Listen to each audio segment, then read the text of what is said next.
Hello बच्चों। तो पिछली क्लास में हमने एडिशन और सब्ट्रैक्शन ऑफ वेक्टर सीख लिया था। आज हम सीखेंगे मल्टीप्लिकेशन ऑफ वेक्टर। तो सबसे पहले हम सीखेंगे वेक्टर की मल्टीप्लिकेशन स्केलर में कैसे की जाती है। तो सबसे पहले सीखेंगे vector to scalar multiplication.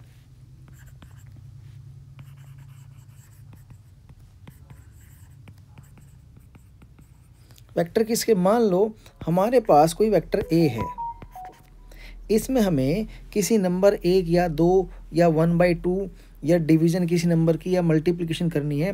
Let us से हमें 3 की मल्टीप्लाई करनी है और हमें फाइंड करना है कि 3a वेक्टर क्या होगा।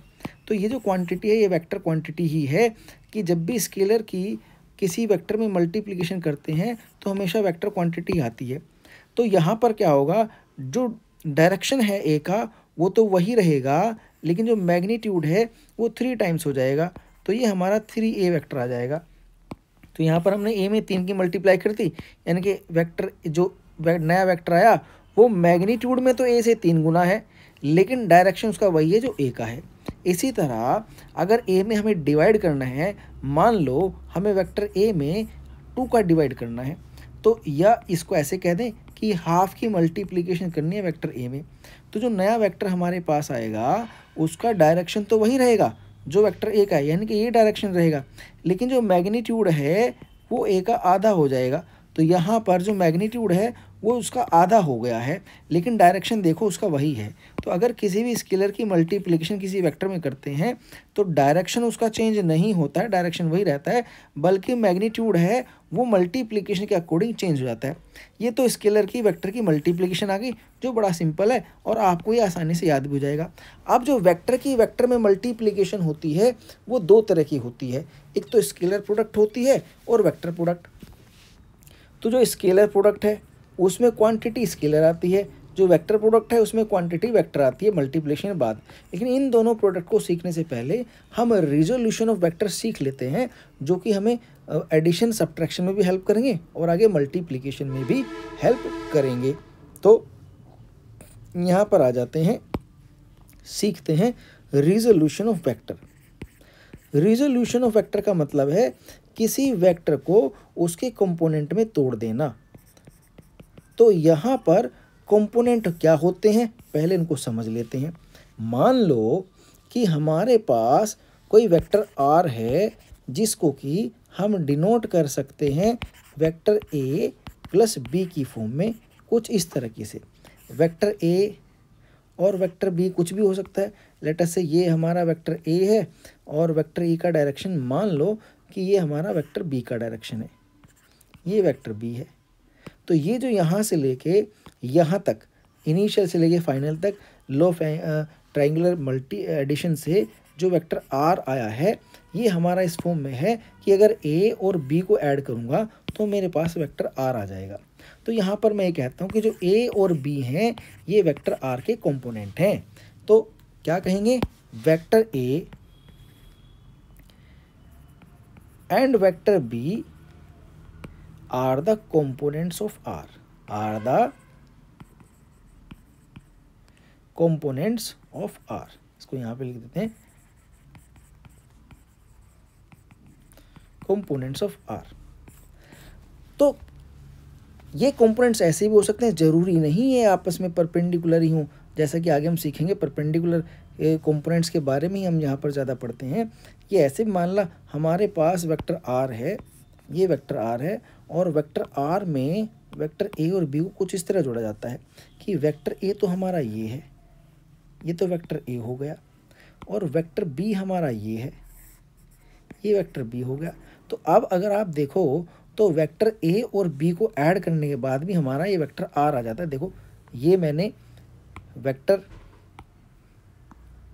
ए यहाँ से ड्रॉ कर देता हूँ, वेक्टर ए मैंने यहाँ से ड्रॉ कर दिया, जहाँ पर वेक्टर ए ख़त्म हुआ वहाँ से मैं वेक्टर बी को ड्रॉ कर देता हूँ, ये मैंने वेक्टर बी ड्रॉ कर दिया।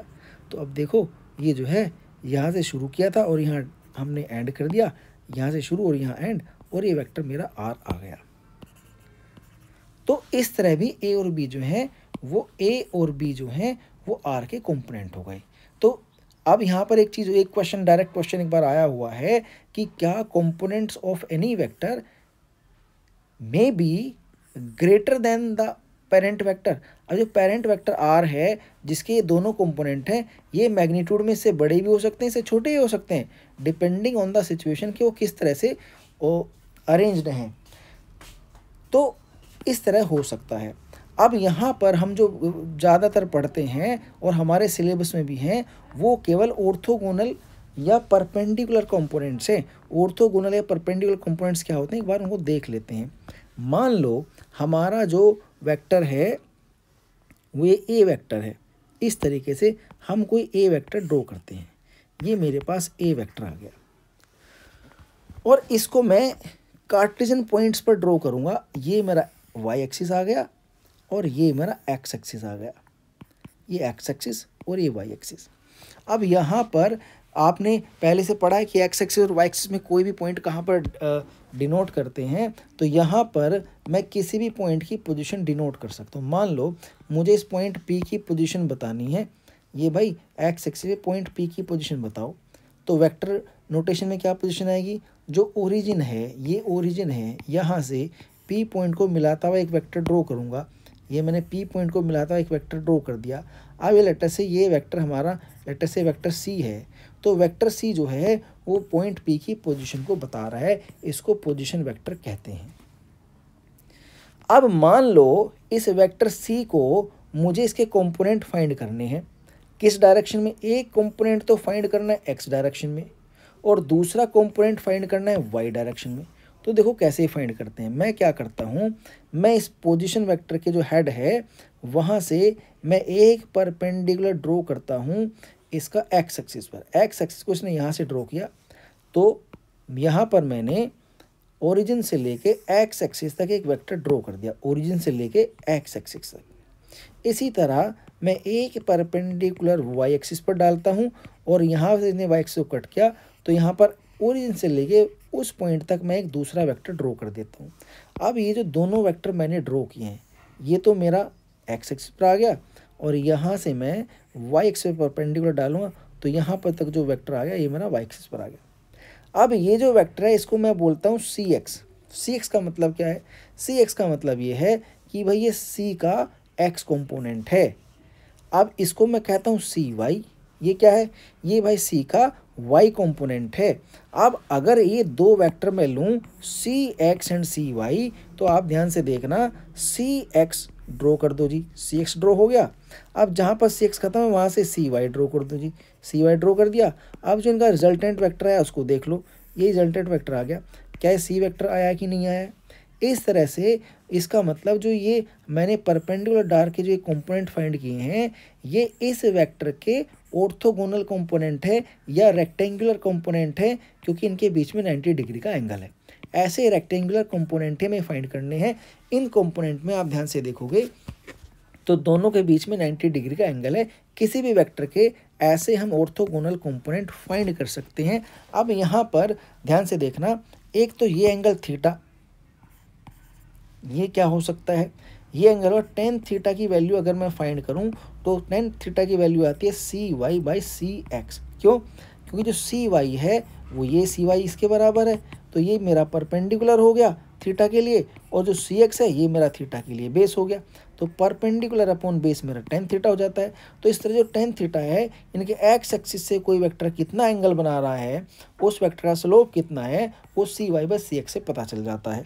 दूसरी बात, अब अगर इनका मैं, क्योंकि इनके बीच में 90 डिग्री एंगल है, तो अगर मैं इनका सी का मैग्नीट्यूड फाइंड करना चाहूँ तो वो आ जाएगा सी एक्स का स्क्वायर प्लस सी वाई का स्क्वायर, और इनका अंडर रूट कहाँ से, पाइथागोरस थ्योरम से।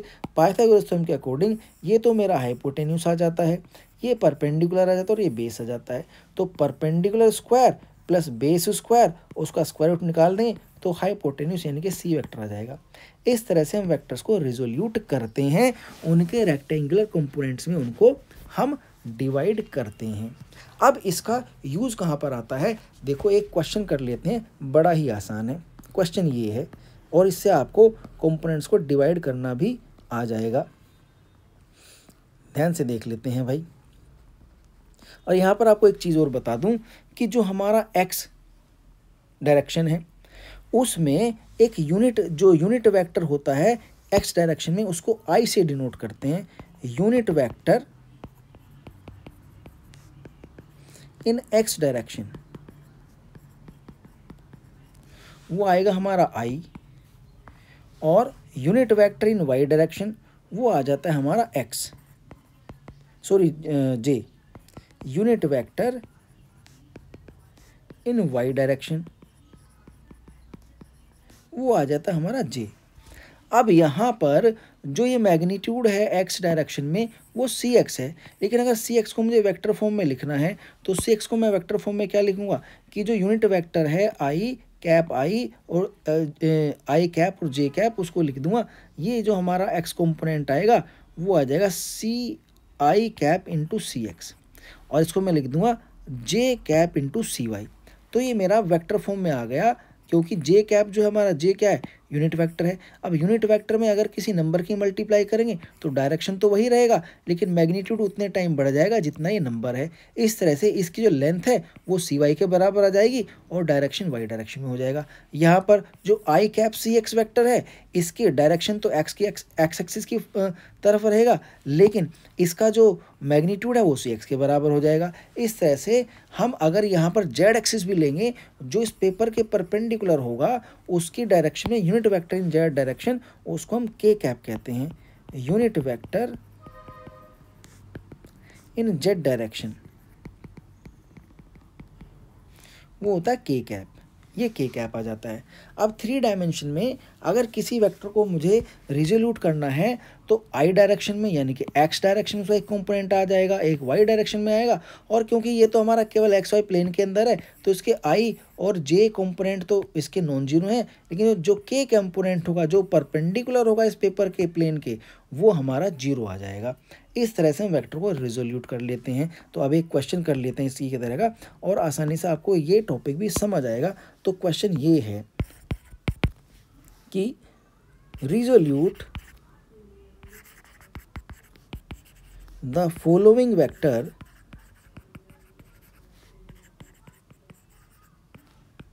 इन हॉरिजॉन्टल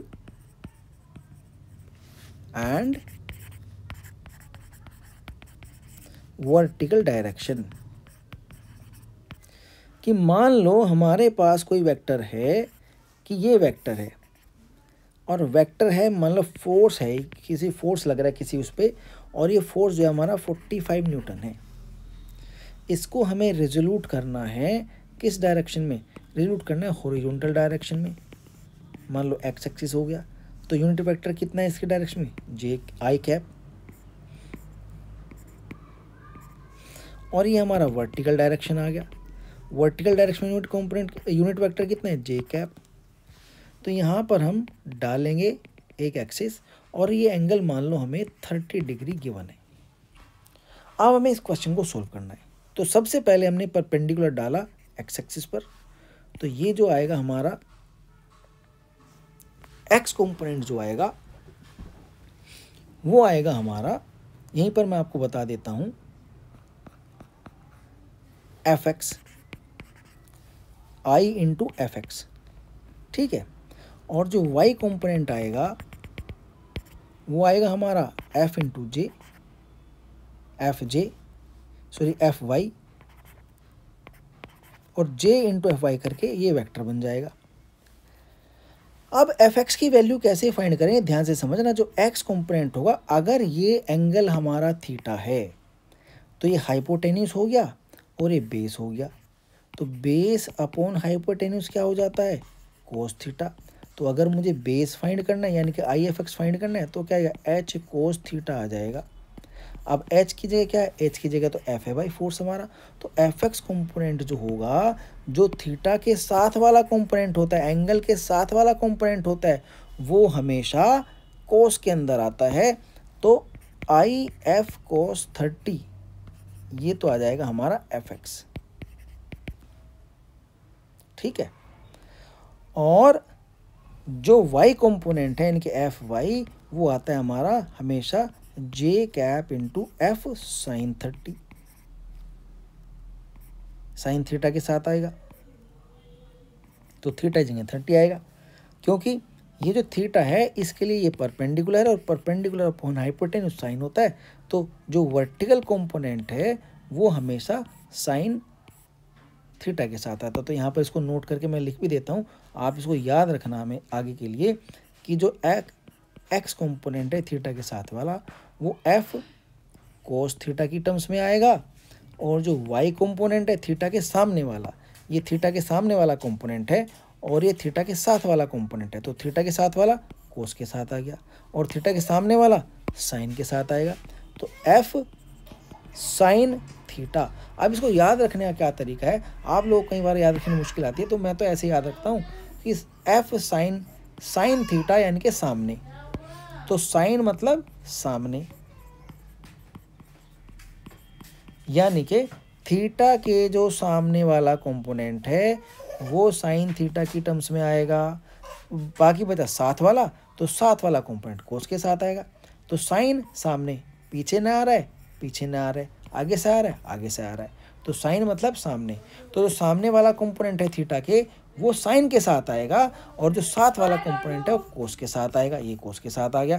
तो यहाँ पर अगर मैं 45 एफ एक्स फाइंड करना चाहता हूँ, एक्स कंपोनेंट कितना है, तो एक्स कंपोनेंट आएगा कि भैया आई, जो कि आई कैप यूनिट वेक्टर आ गया, इनटू एफ कोस 45। अब कोस 45 की वैल्यू कितनी होती है 1/√2, तो आई कैप इंटू एफ की वैल्यू 45 इंटू कोस 45 1/√2, तो आ गया 45/√2 आई कैप आई, ये तो एफ एक्स आ गया। इसी तरह एफ वाई अगर फाइंड करना चाहूँ तो यहाँ पर जो एफ वाई है उसको फाइंड कर लेते हैं, वो आएगा जे कैप इंटू एफ साइन 45 के लिए मैंने थीटा इक्वल टू 45 ले लिया, लेकिन थीटा यहाँ पर 30 डिग्री है, तो इसको एक बार 30 डिग्री के साथ फाइंड कर लेते हैं। तो ये मैं इसको हटा देता हूँ, तो 30 डिग्री के साथ फाइंड करते हैं, तो 45 डिग्री के साथ मैंने फाइंड कर दिया।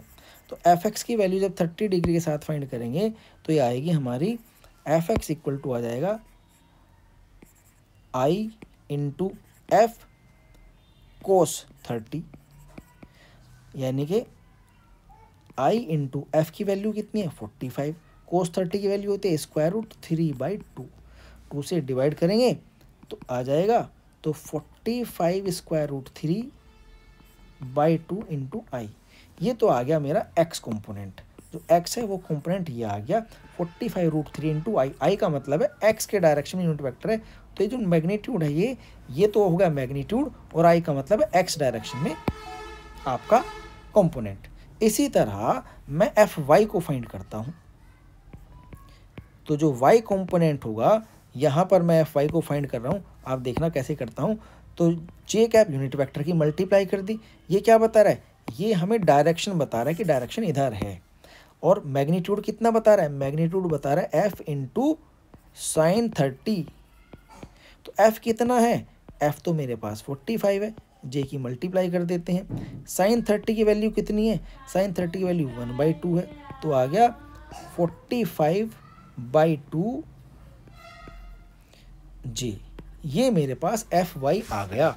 अब ये जो वेक्टर है वेक्टर एफ, इसको मैं इस तरह भी डिनोट कर सकता हूँ, ध्यान से देखना मैं कैसे डिनोट कर रहा हूँ कि एफ वेक्टर इक्वल्स टू दो वेक्टर का सम है। कौन कौन से वेक्टर का, एक तो एफ एक्स का वेक्टर का सम है, दूसरा एफ वाई वेक्टर का सम है। ये किस डायरेक्शन में, ये एक्स डायरेक्शन में है जी, ये किस डायरेक्शन में, ये वाई डायरेक्शन में है जी, दो वेक्टर हैं। लेकिन इनके मैग्नीट्यूड क्या क्या हैं वो कैसे लिखूंगा, वो मैं इसको ऐसे लिख देता हूँ, ध्यान से देखना भाई। तो मैं लिखूँगा F equals to F x कितना है 45 √3/2 आई, आई से क्या पता चल रहा है एक्स डायरेक्शन है जी, और 45/2 इंटू जे, जे से क्या पता चल रहा है, जे से पता चल रहा है जी वाई डायरेक्शन है जी। इस तरह से मेरे ख्याल से रिजोल्यूशन ऑफ वेक्टर आपको समझ आ गया होगा। यहाँ पर जैसे मैंने एक्स और वाई एक्सिस में रिजोल्यूट किया है, इसी तरह जेड एक्सिस में भी रिजोल्यूट हो सकते हैं। तो इसी तरह रिजोल्यूटेड फॉर्म या इसको एनालिटिकल फॉर्म भी कहते हैं। एनालिटिकल फॉर्म में किसी भी वेक्टर को इस तरह लिखा जा सकता है जिस तरह मैं अभी आपको लिखकर दिखाऊंगा। तो एनालिटिकल फॉर्म में हम ऐसे भी लिख सकते हैं, एनालिटिकल फॉर्म, या फिर rectangular components form in the form of rectangular component.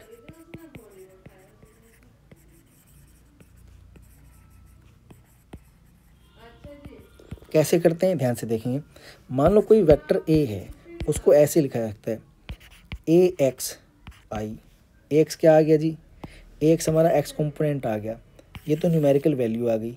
ये आई क्या आ गया, यूनिट वेक्टर आ गया एक्स के डायरेक्शन में, प्लस ए वाई इंटू जे प्लस ए जेड इंटू के। ठीक है, इस तरह बी, कोई बी वेक्टर है वो ऐसे हो सकता है बी एक्स आई। बी एक्स क्या हो गया जी, बी एक्स हमारा उसका कंपोनेंट हो गया एक्स डायरेक्शन, मैग्नीट्यूड आ गया। आई का मतलब क्या होगा जी, एक्स डायरेक्शन है, प्लस बी वाई जे प्लस सी जेड के। अच्छा जी, यहाँ पर मान लो हमारे पास, जैसा कि मैंने आपको यहाँ बताया कि भाई अगर हमारे पास एक्स कंपोनेंट्स हैं किसी वेक्टर के, सी एक्स और सी वाई एक्स कंपोनेंट्स हैं, तो उनका स्क्वायर करके जब स्क्वायर रूट के अंदर लेंगे तो मैग्नीट्यूड आ जाता है। इसी तरह अगर मुझे ए का मैग्नीट्यूड फाइंड करना है, तो ए का अगर मैं मैग्नीट्यूड फाइंड करूँगा, मैग्नीट्यूड ऑफ ए ये आ जाएगा भाई एक्स कंपोनेंट का स्क्वायर ए एक्स स्क्वायर आ गया जी, प्लस वाई कंपोनेंट का स्क्वायर ए वाई स्क्वायर आ गया जी, प्लस जेड कंपोनेंट का स्क्वायर ए जेड स्क्वायर आ गया। इसको स्क्वायर रूट लेंगे तो ये मेरे पास ए का मैग्नीट्यूड आ जाएगा। इसी तरह अगर बी का मैग्नीट्यूड मैं फाइंड करना चाहता हूँ, तो बी का मैग्नीट्यूड मेरे पास क्या जाएगा, B X square x component का square plus B Y component का square plus B Z component का स्क्वायर, और इनका स्क्वायर लूँगा तो ये मेरे पास बी वेक्टर का मैग्नीट्यूड आ जाएगा। तो अगर मुझे कोई वेक्टर एनालिटिकल फॉर्म में दिया हुआ है, उसके एक्स वाई जेड की कंपोनेंट की फॉर्म में दिया हुआ है, और मुझे उसका मैग्नीट्यूड फाइंड करना है, तो मैं क्या करूँगा, स्क्वायर रूट एक्स कंपोनेंट का स्क्वायर वाई कंपोनेंट का स्क्वायर जेड कंपोनेंट का स्क्वायर, इस तरह से मैं उसका मैग्नीट्यूड फाइंड कर सकता हूँ कि कितना लंबा वेक्टर है। जैसे अभी एक एग्जाम्पल लेते हैं, मान लो हमारे पास ए वेक्टर है, ए वेक्टर इस फॉर्म में है 3i + 2j, के इसमें नहीं है, और बी वेक्टर हमारे पास इस फॉर्म में है 5i + 3j - k। अब यहाँ पर देखो,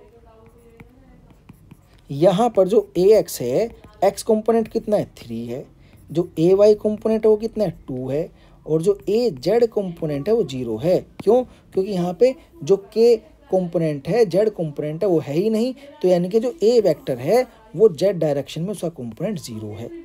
तो ए का मैग्नीट्यूड अगर मैं फाइंड करना चाहता हूँ, तो square root 3 square plus 2 square plus 0 square कितना गया, स्क्वायर रूट 9 + 4 कितना गया, स्क्वायर रूट 13। ये मेरे पास ए का मैग्नीट्यूड आ गया। इसी तरह अगर मैं बी का मैग्नीट्यूड फाइंड करना चाहता हूँ, तो बी का मैग्नीट्यूड मैं ऐसे फाइंड करूँगा, ध्यान से देखना भाई बच्चों। बी का मैग्नीट्यूड फाइंड करता हूँ, ये फाइंड कर लो। अब यहाँ पर अगर मैं ध्यान से देखूँ तो बी एक्स की वैल्यू मेरे पास है 5, ये रही जी बी एक्स की वैल्यू, और बी जेड की, तो बी वाई की वैल्यू है मेरे पास 3, और जो बी जेड है, जेड कंपोनेंट जो है वो -1 है भाई। यहाँ पर अगर कुछ नंबर लिखा नहीं है तो वहाँ पर 1 मान लेते हैं, तो ये -1 है यहाँ पर। तो 5 स्क्वायर एक्स कंपोनेंट का square plus 3 square y component का स्क्वायर जो 3 है, और प्लस -1 का स्क्वायर जो कि यहाँ पर -1 कंपोनेंट यहाँ पर है, और फाइंड कर लेते हैं। तो स्क्वायर रूट के अंदर क्या आएगा भाई, फाइंड कर लेते हैं। स्क्वायर रूट के अंदर क्या, 25 + 3 × 9 + 1 कितना आ गया, 9 10 35, square root 35, square root 35 units हमारा मैग्नीट्यूड ऑफ बी का आ गया। तो अगर मुझे कोई वेक्टर एनालिटिकल फॉर्म में दिया हुआ है, तो उसका मैग्नीट्यूड मैं ऐसे फाइंड कर लेता हूँ। ये हमारा मैग्नीट्यूड का फॉर्मूला है। मेरे ख्याल से मैग्नीट्यूड फाइंड करना आपको आ गया होगा। आगे एनालिटिकल फॉर्म में एडिशन और सब्ट्रैक्शन कैसे करते हैं वो हम नेक्स्ट क्लास में सीखेंगे। तो आज की क्लास हम ये ऐड करते हैं। ओके बेटा, तो आपको ये क्लास कैसी लगी इसके बारे में कमेंट ज़रूर करें, और अगर कुछ इम्प्रूवमेंट आपको चाहिए या कोई क्वेश्चन आप पूछना चाहते हैं तो उसको कमेंट बॉक्स में ज़रूर लिखें और चैनल को लाइक एंड सब्सक्राइब करें। Thank you.